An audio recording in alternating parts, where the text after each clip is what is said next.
Okay. Ano ko lang ulit.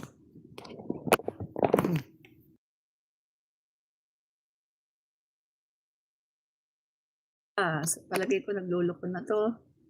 So, better pang wag nang okay. Wag na tayong gumamit. Okay, so wag na tayong gumamit nitong mic. Nagluloko eh. So, yan na lang. Wala na tayong gagamiting mic. So, lakasan na lang natin ang ating volume. Yan. So, yan po. Nilakasan ko na lang ang ating volume, no? So, yan po mga kaibigan na, bakit tila sinisira ni Congressman Toby Tiangco ang magandang programa ni PBBM at ng HOR. So, tingnan po natin ha. Siyempre bukod diyan, meron pa tayong ibang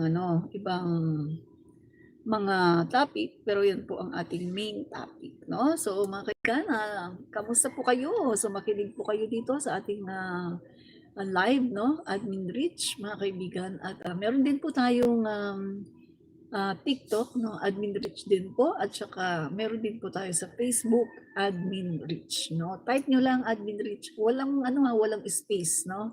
Wala pong space. Basta tuloy-tuloy siya. Admin Rich. Makikita nyo na po aking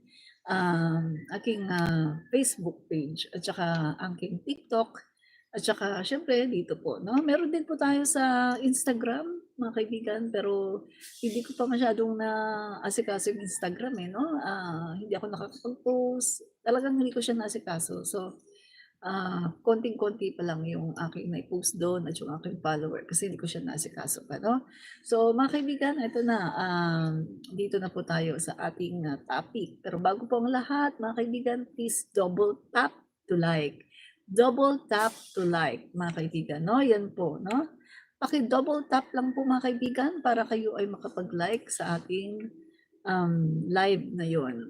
At saka, kasi kapag naka-vertical kasi tayo, no? Naka-vertical yung ating live. At kapag vertical po yung live natin, hindi po nakikita yung like button, no? So, paki-double tap para makapag-like po kayo, no? At saka, kung hindi naman po kalabisan sa inyo, ay paki-share na rin sa inyong newsfeed at sa inyong mga kakilala na gusto nyong sharean, no? Okay. So, ito po mga kaibigan, no? Share lang ako saglit sa ating page. Yung group pala, group, no? Yan. Okay. Isa pa. Dalawa. Yan. Okay, yan. So, okay na mga kaibigan. I'm good, no? Okay na po. Okay na. Nakapag-share na po tayo. Yan. So, yan na. Eto na mga kaibigan, no? Tuloy na tayo.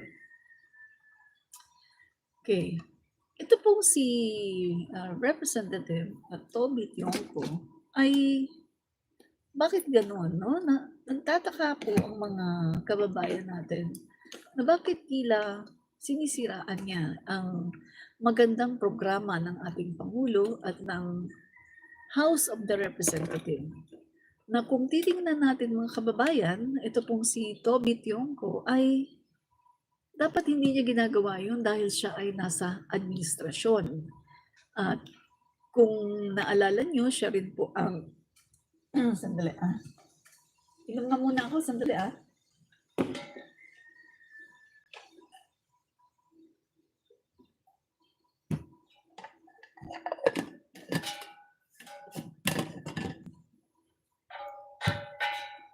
Kung naalala niyo po mga kaibigan, siya rin po ang campaign manager ng Alyansa para sa Bagong Pilipinas, no?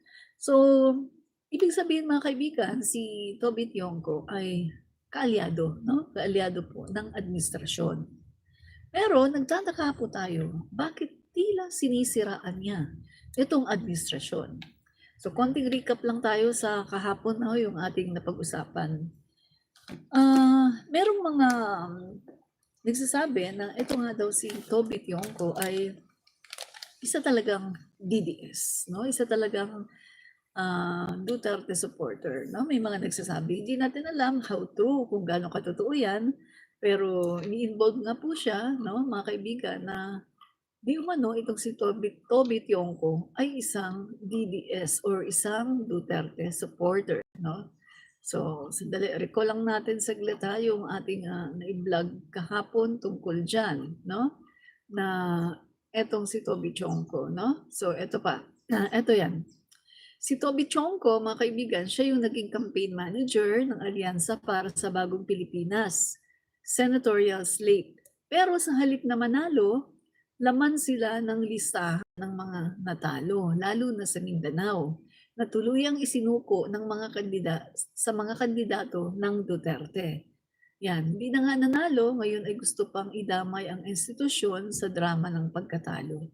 Kasi mga kaibigan, konting ano lang sa inyo konting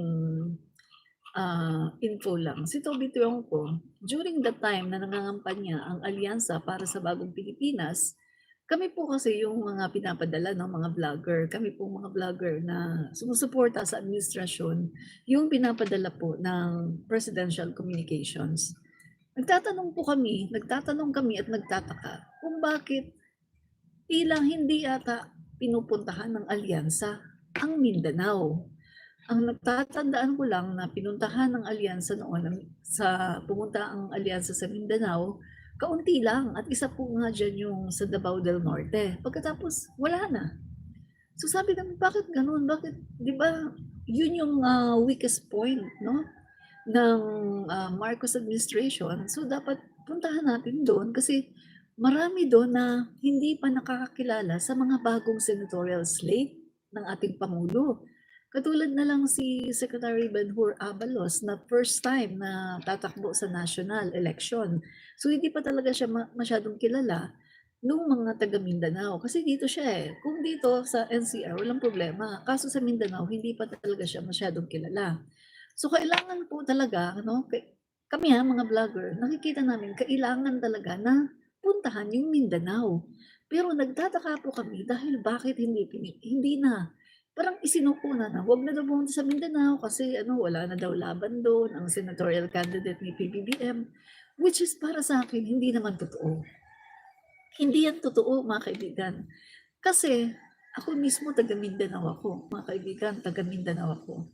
Alam ko na kung mai-introduce lang sa Mindanao ang mga bagong senatorial slate ni PBBM, katulad na lang ni Secretary Ben-Hur Abalos, natitiyak ko na magugustuhan at talagang iboboto yan, no, mga kaibigan. Lalo na ang Mindanao ay hindi naman talaga solid na Duterte. Marami dyan, mga kaibigan, ay Marcos pa rin. So yung mga kaibigan mo, ang nagtaka po kami, bakit parang isinuko na natin ang Mindanao, no? Yun po ang nangyari, hindi po pinuntahan para mangampanya. So, isa po yun sa, ako komentaryo ko, isa po yun sa nakikita ko na isang dahilan kung bakit natalo sina Secretary Ben-Hur Abalos, no? At yung iba pa, kasi hindi nga sila kilala sa Mindanao. Katulad na lang ni Abby Binay, ang lakas-lakas niyan dito. Pero pagdating sa Mindanao, hindi naman kilala, no? So, kailangan po talaga na pumunta sa Mindanao, pero hindi po pinuntahan sa mga panahong yun na si Toby Tionco po kasi ang nagdidesisyon dahil siya po ang campaign manager ng alyansa para sa Bagong Pilipinas. Kaya para sa akin, na-miss po natin ang isang napakahalagang event na to na hindi na ipasok yung mga napakagaling na mga tao na katulad na lang ni Secretary Ben-Hur Abalos, no, mga kaibigan. Kaya, ayan guys, no, itong masasabi ko, sayang po talaga, mga kaibigan. Sayang na sayang, no? Sayang po.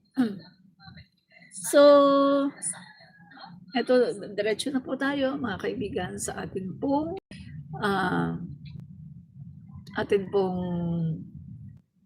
topic. Okay.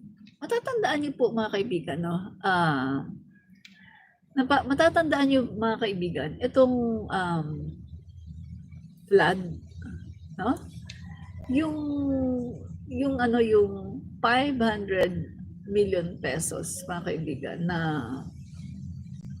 parang gusto ng iba ay gusto mga kaibigan na kalimutan na lang natin, no? Naalala niyo ba yung barkong bumangga sa dike sa Navotas last year? Na kaibigan naalala niyo ba yung barkong bumangga sa dike sa Navotas last year? Naalala niyo ba yon mga kaibigan? Sabi ni Juan de la Cruz, we're not hearing anything po. Palagay ko may problema ang cellphone mo, no? Juan de la Cruz, palagay ko may problema ang cellphone mo kasi pinapatugtog ko ang aking vlog sa aking tatlong cellphone, merong sounds. So, paki-check po ang inyong paki-check no Juan de la Cruz ang iyong cellphone. Baka naka-mute ka, no? Kasi meron po meron akong sounds. Parinig ko sa iyo na meron akong sounds. Di ba? Dinig mo. May sounds, no? So, sabi niya kasi wala daw marinig, wala daw sounds. Sabi ni Era Ramos, malakas ang sounds. So, ibig po sabihin, mga kaibigan, kung wala kayong naririnig na sounds, problema po yan sa cellphone nyo, no? Hindi po sa aking live kasi malakas po yung aking sounds, no? Okay, so tuloy na po tayo. Okay. So, eto na mga kaibigan, no? Kung naalala nyo yung barko na bumangga sa dike ng Navotas last year, yung sumira ng floodgate natin, no? So yes, no, mga kaibigan, yan po ay under Toby Tiangco. Pero ngayon, ayaw pa rin niyang aminin, mga kaibigan. So tingnan po natin tingnan po natin ito. Okay. Eto mga kaibigan, siya po mismo ang humingi ng investigasyon noon. Pero kahit nasa Kongreso siya, hindi niya ito itinulak. Yan po mga kaibigan Take note mga kaibigan. Siya noon ang humingi ng investigasyon. Pero kahit nasa Kongreso siya, hindi niya ito itinulak. Walang follow through. Humingi siya ng 500 million emergency fund para dito, pero hindi niya ito pinush through, mga kaibigan. Pero hanggang ngayon, mga kaibigan, walang nangyari. That's Toby Tiangco. Yan po ang ginawa ni Toby Tiangco. Tiangco pala, hindi Tiangco, no? Yan po ang ginawa ni Toby Tiangco, mga kaibigan, no? So, eto, kita nyo laging nagmamalinis, pero sa totoo lang, no? Ay maraming nagsasabi na marami daw korupsyon, no? Hindi niya man lang naayos, no, mga kaibigan, ang sarili niya or ang Navotas na palaging bumabaha. At yun nga mga kaibigan, yung sinasabing barko, no, yung barko mga kaibigan na bumangga sa dike, no, sa Navotas, ay hanggang ngayon, ano na ang nangyari? Nag-imbestiga ba talaga patungkol dyan? So itong mga kaibigan no, napakalaki Tiangco eyes charges versus firm damage Navotas floodgate, no? So, pero mga kaibigan, ano na po ba ang nangyari dito? Tingnan natin na Navotas City Loan District Representative Toby Tiangco is demanding legal action against the company that caused damage to the Tangos Tanza Navigational Gate, no? So in a statement Wednesday, July 24, Tiangco cited the urgent need for accountability even as Typhoon Karina left many areas in Metro Manila. So mga kaibigan yan po mga kaibigan, yung siya ay nag-demand ng investigation. Pero ang tanong natin, ano na po ba ang nangyari nito? Na-push through po ba ito? Yan, so yan po mga kaibigan, no? Ito po yung barko na barko po no, na bumangga po sa dike. Yan. Malaking barko siya, no? Okay.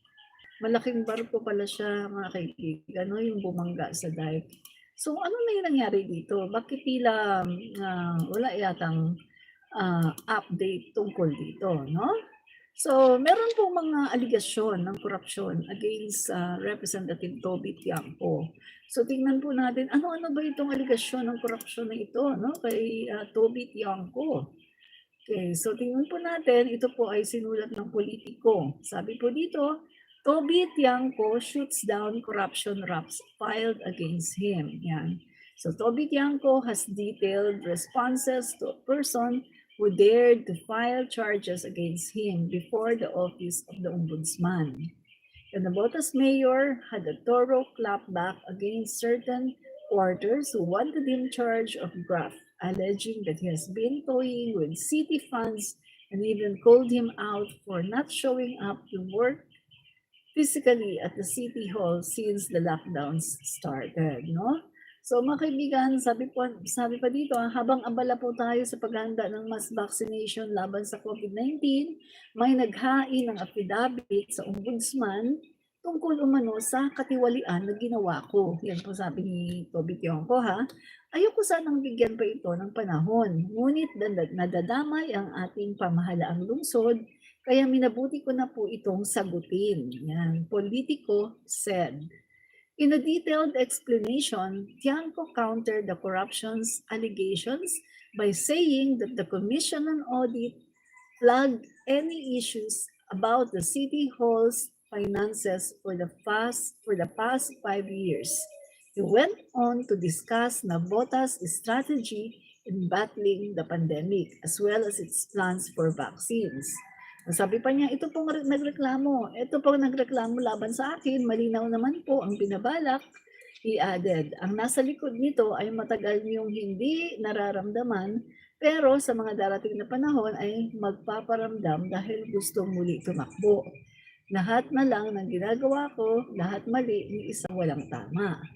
The Politico added the charges will disrupt his resolve in conquering the coronavirus crisis.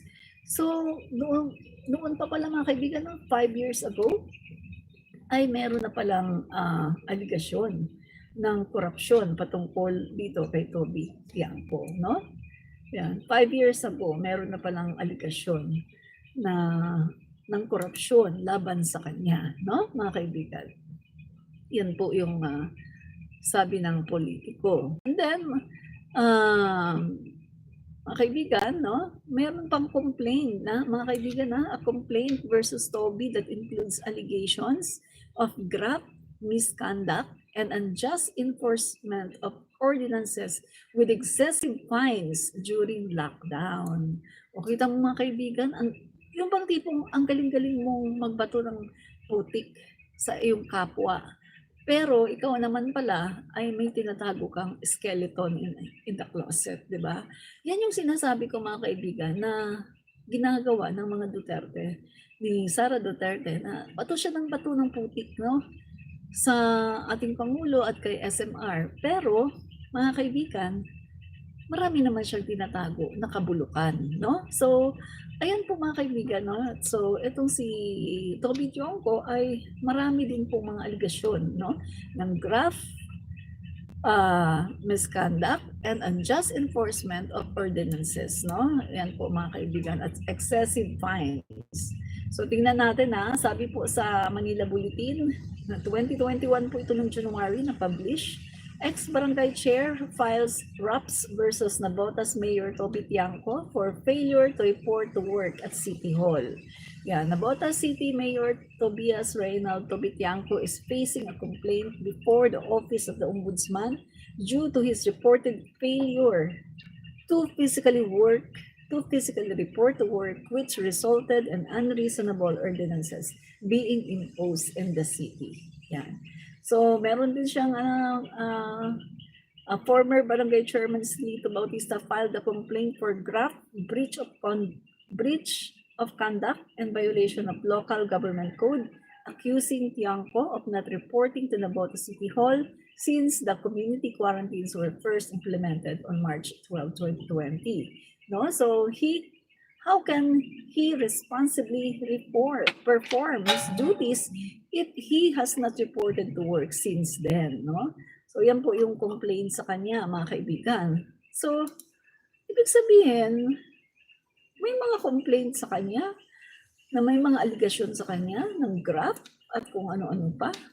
Pagkatapos, ang galing-galing niyang magtapon ng putik sa iba niyang mga kasama sa House of the Representative, no? Okay, so ito pa, a failure of intelligence. Binay laments Tiangco's inclusion in Intel report on agri-smuggling. Yan. Senator Nancy Binay on Tuesday, June 28, spoke in defense na Botas Mayor Toby Tiangco, saying the inclusion of the mayor's name in Senate committee report is a result of failed intelligence on the part of the National Intelligence Coordinating Agency or NICA. Tiangco's name is included in the list of alleged personalities involved in agricultural smuggling that is part of the Senate Committee on the Whole report.